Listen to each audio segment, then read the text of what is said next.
Preparasyon at paalala ngayong papalapit na selebrasyon ng bagong taon, ating alamin kasama si Fire Superintendent Annalie Atienza, ang tagapagsalita ng Bureau of Fire Protection. Ma'am Annalie, magandang tanghali po at welcome po sa Bagong Pilipinas ngayon. Magandang tanghali po, ma'am, at sa ating Music March, ma'am, magandang tanghali po.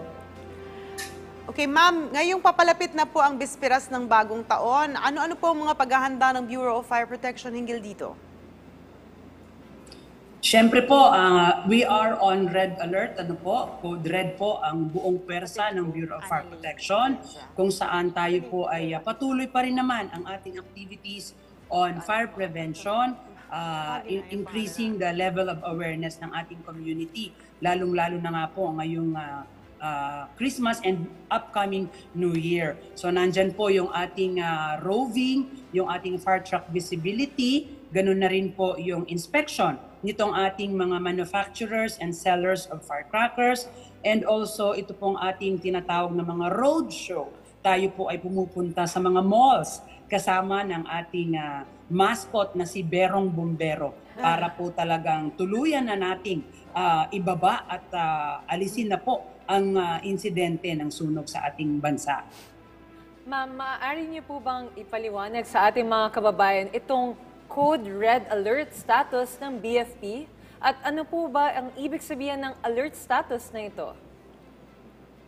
Yes, ma'am. Ito po siyempre ang code or red alert status ng Bureau of Fire Protection, kung saan po lahat po tayo po ay kailangang rumisponde in case kailanganin po ang ating serbisyo. Wala po allowed na naka-leave ngayong panahon na ito dahil nga po kailangan full force ang ating buong puwersa ng Bureau of Fire Protection.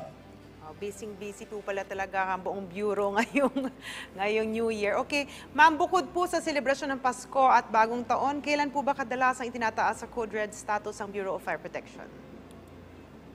Sa ngayon po, atin po namang natanggap ang memorandum na starting December 23. Yun po, Code Red na po ang buong Bureau of Fire Protection. This will be until January 1 po ng 2024. Or minsan po ini-extend, depende po kung sa sitwasyon natin. Ma'am, ano-ano naman po ang mga operational readiness at precautionary measures na isinasagawa ng BFP sa ilalim ng Oplan Paalala Iwas Paputok Program? Siyempre po, ang pinaiigting po talaga natin yung fire truck visibility, kung saan nagkakaroon po tayo ng public address, nagbabandilyo po, ika pa nga, araw-araw po yan, ang ating tropa ay nagpapaalala sa mga, especially sa mga matataong lugar, nandyan din po yung mga terminals, So the presence po ng ating mga men in uniform na nakatangerine, yung ating very visible na uniform na orange, na tinatawag pa nga nila pongkan, So makita lamang po yan ng ating mga kababayan.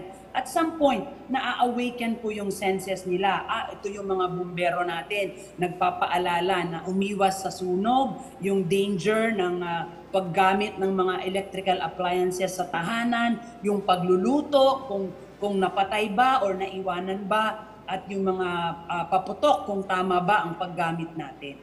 It also gives a sense of security po, pag nakikita po yung ating mga officers na in Poncan uniform. Yes, ma'am. Maidagdag ko lang, ma'am. Tayo din po ay nasa social media na. Halos lahat po ng avenue na pwede nating puntahan, nandyan na po ang Bureau of Fire Protection para patuloy po na mag-remind sa ating lahat.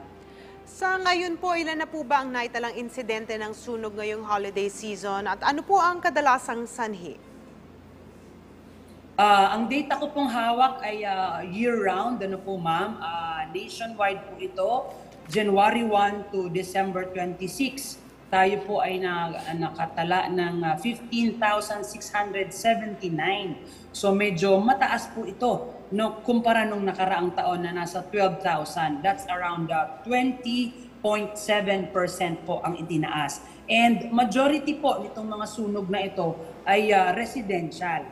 Ito nga po kasi yung ating kumbaga nakikitang problem dahil sa residential po, hindi po siya sakop ng fire code kung saan nagkakaroon ng annual fire safety inspection. Bagkus only kapag ito ay nako-construct at bago i-occupy. Pero over time, yun nga po ang nangyayari, nagdadagdag ng appliances, nagkakaroon ng panibagong membro ng pamilya, no? So kumbaga lumalago ang ating household, kadalasan po na-overlook yung ating linya ng mga kuryente, kung tama pa ba, kung angkop pa ba yung ating supply or yung capacity ng ating kuryente. At dahil dyan, yun po ang naitala nating mga major causes. Ito po yung electrical ignition. So, tatlo po ang top cause natin. Ang una is the electrical ignition caused by arcing, kung saan umaarko po yung linya ng yung kuryente from one point to the other dahil nga po sira na, tumigas na, or nakutkot na ng mga peste natin na hindi talaga minsan maiwasan. At ang pumapangalawa po, ganun pa rin, electrical ignition, ito naman ay caused ng loose connection. So yung mga appliances natin na habang tumatagal, yung kanyang plug, lumuluwag. So yun din po, habang, for example, plancha, habang tayo namamalansya, gumagalaw yung plug, hindi natin napapansin, nagkakaroon ng spark. At doon na po nag-uumpisa. At ang pangatlo po ay smoking or lighted cigarette, na ang atin nga pong panalangin, sana nga po totally wala na po sanang smoking. Bukod sa hazardous sa kalusugan, nakakapagdulot po ng sunog.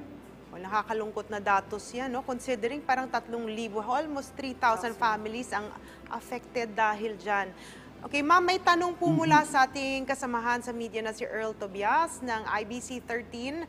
Sa datos ng BFP, ilan ang naitalang insidente ng sunog dahil sa paputok noong nakaraang taon?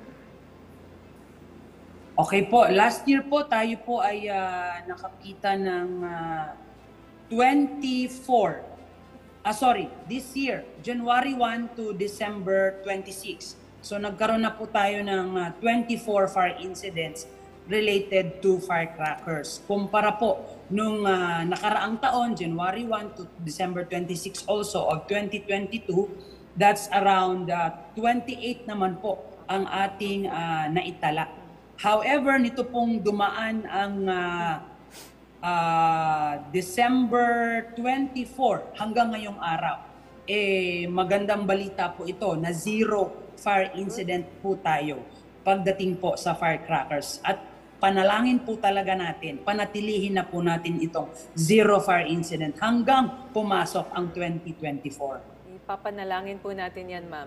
Ma'am, meron pa po tayong katanungan. Ano pa po ba ang mga paraan na inyong maibabahagi upang maiwasan ang sunog na sanhi ng paputok?